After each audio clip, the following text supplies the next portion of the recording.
C'est un projet de valorisation de notre direction des affaires culturelles même qui a fait cette réflexion et qui s'est associé à M. Conny Goubert et Nathalie Hainaut et tout un staff pour pouvoir monter cette exposition. Donc, c'est vraiment un bel travail, quoi. Je m'appelle Michel Guenny-Goubert et je suis photographe. Plus précisément, je suis poégraphe, c'est-à-dire que je fais de la poésie au travers des photographies que je présente. Alors ce soir, c'est une exposition qui est organisée à la médiathèque Paul Madoz à Baie-Mahault, à la demande du comité de la culture, des services de la culture de la mairie. Le thème, c'est de Basse-Terre à Kiev, street art et émotion. C'est-à-dire, j'ai essayé par des photographies de montrer les spécificités du street art en Guadeloupe et du street art en Ukraine, plus particulièrement à Kiev, dont je reviens il y a quelques mois. Ce soir, c'est le premier jour de l'exposition, c'est le vernissage.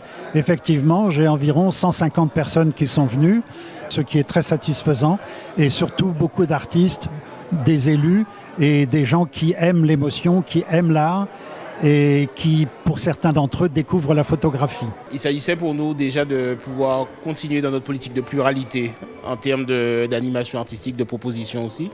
Et cette exposition, c'était l'opportunité pour nous de créer cette passerelle. Alors sur un projet de M. Conny Goubert, de Basse-Terre à Kiev, autour du graphe et du graffiti. Et effectivement, donc ça revalorise la perception, en tous les cas, qu'on arrive à avoir du street art. Et là, comme j'aime à le dire, le graffiti ou le graphe sont des cris de liberté, ce sont des cris artistiques qu'on ne peut pas étouffer. Et je dis là, c'est Basse-Terre, c'est Kiev, mais quelle que soit la noix, qui s'est noyé aux États-Unis, qui noyé à Paris ou bien d'autre côté, effectivement, le graffiti, l'art de rue, c'est un cri de liberté, c'est un cri d'existence au-delà même de la résistance. Dans cette politique culturelle de démocratisation aussi que l'on souhaite, la plus belle offre qu'on puisse offrir à la population, c'est important pour nous de pouvoir recevoir l'exposition de M. Conny Goubert. En Guadeloupe, on a vraiment de très grands artistes graffeurs de niveau international et reconnus internationalement.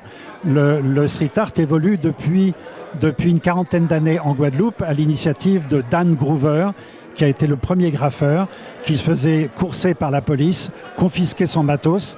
Et il a formé quelques premiers graffeurs guadeloupéens et ça a essaimé. Et maintenant, on a vraiment des grands artistes. Et donc j'ai voulu comparer, ou en tous les cas montrer la différence avec les graphes et graffitis en Ukraine. L'Ukraine, comme vous le savez, n'est indépendante et libre que depuis 30 ans.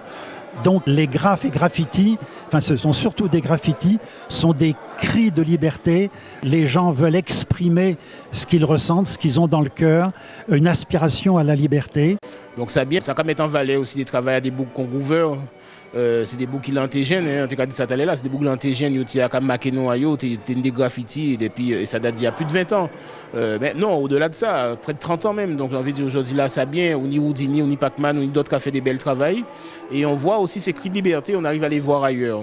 Donc aujourd'hui, il appartient vraiment de pouvoir mettre ça en valeur, de pouvoir développer notre fibre artistique aussi, et la mettre à l'index, la montrer et faire le plus grand nombre y adhérer, quoi. Donc un bel moment, et merci aussi aux affaires culturelles de Baie-Mahault pour avoir proposé ce projet aussi et l'avoir encouragé. Et je dis là, c'est des Basse-Terre à Kiev, mais en tous les cas, si ça peut initier une réflexion pour moun, il y a d'autres regards, si le graffiti, si le street art, c'est très bien, quoi.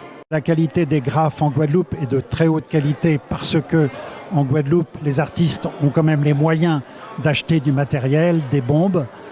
Par contre, en Ukraine, les artistes ne sont pas riches du tout. Le niveau de vie moyen est de l'ordre de 350 à 400 € par mois maximum. Donc c'est difficile pour eux d'avoir le même matériel qu'en Guadeloupe. Et ils n'ont pas la même formation, surtout. C'est vraiment quelque chose de nouveau pour eux. On commence à voir quelques graphes, mais ils sont loin d'être de la qualité de ceux de notre Guadeloupe. Alors, Madame le maire Hélène Polifonte se joint à la direction des affaires culturelles afin que le plus grand nombre de monde viennent à Expo Lassa. C'est du 11 au 25 juin, donc de Basse-Terre à Kiev, et pour mettre street art en Valais, quoi.